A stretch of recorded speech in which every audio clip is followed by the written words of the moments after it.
আমরা কিন্তু সংস্কার নিয়ে বহু কাজ করি। আমাদের একটা কথা বলে না যে রিইনভেন্টিং দ্য হুইল, একটা কাজ বারবার করি, বারবার বলি। আমার মনে হয় আমরা একটু অ্যাপ্রোচটা চেঞ্জ করতে পারি, আমরা কি একটা ট্র্যাক রেকর্ড করতে পারি। এই বিষয়টা নিয়ে এত বছর যাবত কথা হচ্ছে, এরপরে এই উদ্যোগ নেওয়া হয়েছে, এরপরে এই উদ্যোগ নেওয়া হচ্ছে, এটা করা দরকার, এত মাসের মধ্যে করা দরকার, এইভাবে করা দরকার। একটা চার্ট দেন সুপারিশ না দিয়ে, যে আপনারা যখন প্রস্তাব করবেন যে এরকম ইয়েতে স্থায়ী প্রসিকিউশন সার্ভিস দরকার, বলেন যে এরকম আইন হয়েছিল এত সনে, এরপর এটা বাদ দিয়ে হয়েছে, মানুষ যেন ট্র্যাক করতে পারে যেগুলো কোথায় হারায় যায়, আমরা পরে খুঁজে পাই না। তো আমার মনে হয় সংস্কার যতই মানে বহুল চর্চিত এবং অনেকাংশে অ্যালার্জিক একটা শব্দ হয়ে যাক, সংস্কার ছাড়া তো আমাদের গতি নাই।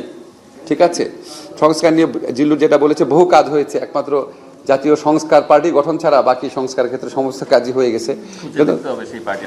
সেই পার্টি করার একটা চিন্তা, হ্যাঁ, খুঁজে দেখতে হবে। সংস্কার পার্টি কিন্তু এখন হয় নাই, করা যেতে পারে বোধ হয়।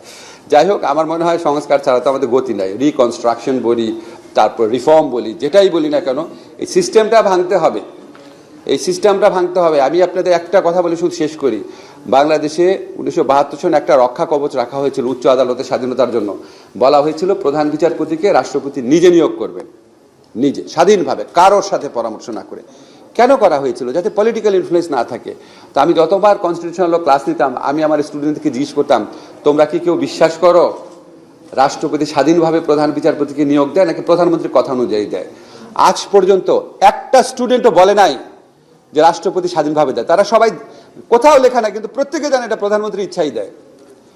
আর প্রধানমন্ত্রীও ওনার ইচ্ছা অনুযায়ী যেন দেয়, এই জন্য অত্যন্ত অনুগত ভৃত্য শ্রেণীর লোকদেরকে বাংলাদেশে রাষ্ট্রপতি বানায়, যাতে ওইটাও এনশিওর করার জন্য, অথবা ওনারা রাষ্ট্রপতি হওয়ার পর ভৃত্যে পরিণত হন। তো এটাকে আমাদেরকে অ্যাড্রেস করতে হবে।